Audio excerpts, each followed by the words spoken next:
और इस वक्त की बड़ी खबर आपको बता दें, संभल इंसा में अब तक की सबसे बड़ी गिरफ्तारी हुई है। जामा मस्जिद के सदर जफर अली को गिरफ्तार किया गया है। पूछताछ के बाद जफर अली की ये गिरफ्तारी हुई है। 24 नवंबर को हुई थी संभल में हिंसा।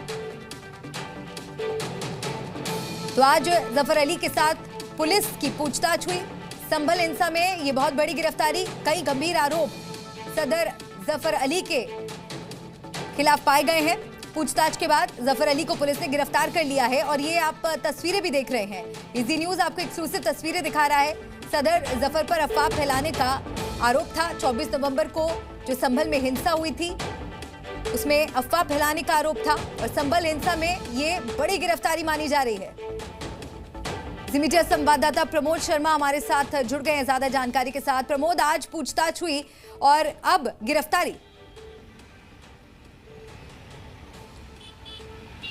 तो बिल्कुल 24 नवंबर को संभल में हुई हिंसा के बाद आज पुलिस ने शाही जामा मस्जिद के सदर जफर अली को पूछताछ के लिए बुलाया था और पूछताछ में सहयोग नहीं कर रहे थे तो उन्हें पहले हिरासत में लिया गया और जब वो जांच में बिल्कुल भी सहयोग नहीं कर रहे थे और आधिकारिक तौर पर उनकी गिरफ्तारी डाली गई है।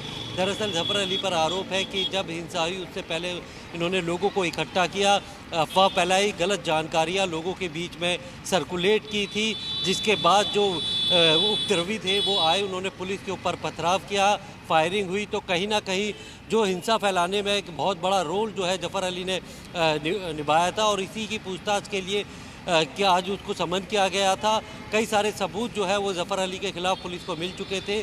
उनका पक्ष जानना चाहते थे लेकिन लगातार वो जांच को गुमराह कर रहे थे, जांच में सहयोग नहीं कर रहे थे, जिसके बाद पुलिस ने पहले उन्हें हिरासत में लिया, सख्ती से पूछताछ की।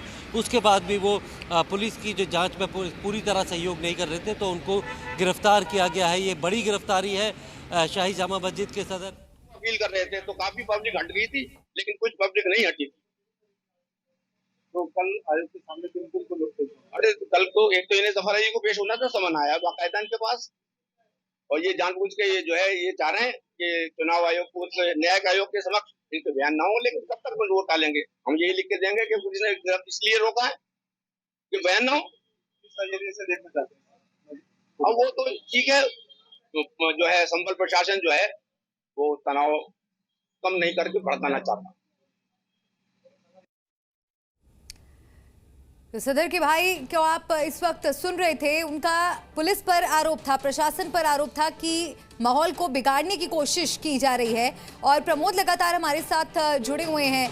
प्रमोद, कई घंटों की पूछताछ के बाद ये गिरफ्तारी हुई है, किस तरह के सवाल पूछे गए? क्या माना जाए कि अब तक की जांच में मास्टरमाइंड कहीं ना कहीं सदर जफर अली ही नजर आ रहे हैं?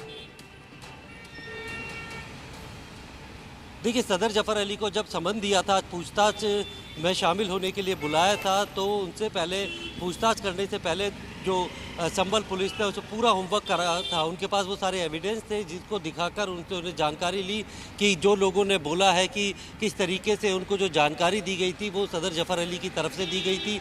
उनको इकट्ठा होने के लिए कहा गया था और उनको किस किस तरीके की जो अफवाह है वहाँ पर फैलाई गई थी और उससे जब अफवाह फैलाने को लेकर जो जानकारी थी कि आखिर ओरिजिनेट कहाँ से हुई थी, उसका सोर्स क्या था जहाँ से सबसे पहले ये अफवाह निकली थी, तो वो जो कड़ी है, जो सुई है, वो सदर जफर अली की तरफ गई थी और काफ़ी सारे जो होमवर्क है वो पुलिस ने किया हुआ था और उनको आज समन देकर बुलाया था।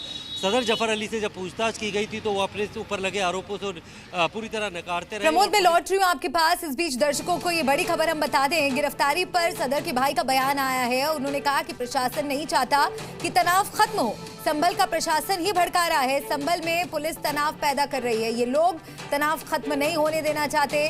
तो ये आरोप पुलिस प्रशासन पर सदर के भाई ने लगाए हैं। जब से कुछ देर पहले हमने आपको उनका बयान भी सुनाया। तो 5 घंटे की पूछताछ के बाद सदर जफर अली को गिरफ्तार कर लिया गया है।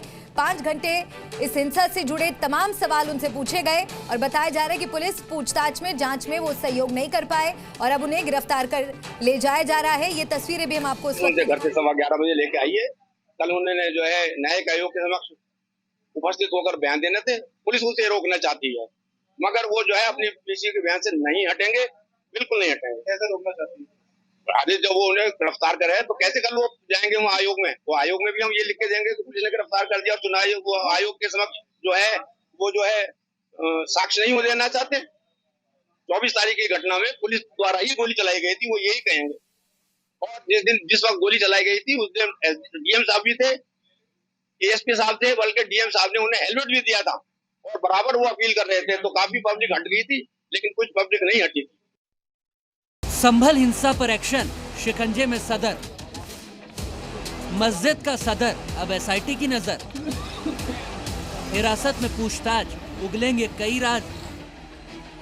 संभल हिंसा मामले में एसआईटी ने अपनी जांच का दायरा बढ़ा दिया है और अब इस जांच के दायरे में संभल जामा मस्जिद के सदर जफर अली आ चुके हैं। हिंसा की जांच कर रही एसआईटी जफर अली से पूछताछ कर रही है। सर्वे के दौरान मुसलमानों को भड़काने की साजिश पर उनसे सवाल जवाब हो रहा है। कोर्ट के आदेश के बाद पुलिस 24 नवंबर को सर्वे के दौरान भड़की हिंसा के मामले में लगातार कार्रवाई में जुटी है। वहीं इस मामले में मस्जिद के सदर जफर अली के बड़े भाई ताहिर अली थाने पहुंचे, जहां उन्होंने बयान देकर पुलिस पर ही निशाना साधा। सीओ साहब हैं कुलदीप सिंह, वो आपसे बात करना चाहते हैं। रात भी बात की थी और क्योंकि उन्हें चुनाव उसमें जो है आयोग के समक्ष कल को बयान देना था, इसी वजह से वो जानबूझकर वो उन्हें जो है जेल भेज रहे हैं। कोई बात नहीं, वो जो उन्होंने जो पीसी में बयान दिया था उससे नहीं हटेंगे। कि पीसी में बयान दिया था कि पुलिस ने गोली चलाई, वो बयान देंगे पीसी में गोली चलाई है। पुलिस ने भी गोली चलाई थी, वो पुलिस की गोली से ये लोग मारे गए थे। पुलिस अब तक संभल हिंसा के मामले में 50 से ज्यादा लोगों को जेल भेज चुकी है, जिनमें कई महिलाएं भी शामिल हैं। ये पहली बार है जब शाही जामा मस्जिद कमेटी के सदर से पूछताछ की जा रही है। जहां एक तरफ मस्जिद के सदर से एसआईटी पूछताछ में जुटी है, तो वहीं एहतियात के तौर पर पुलिस ने जामा मस्जिद के बाहर भारी संख्या में पुलिस फोर्स को तैनात कर दिया है, जिसमें पीएससी और आरएएफ के जवान भी शामिल हैं।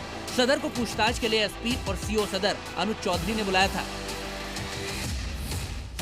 बता दें कि संभल की शाही जामा मस्जिद में अदालत के आदेश पर रविवार 24 नवंबर को सर्वे किया जा रहा था, जिसका विरोध कर रहे प्रदर्शनकारी पुलिस से भिड़ गए थे।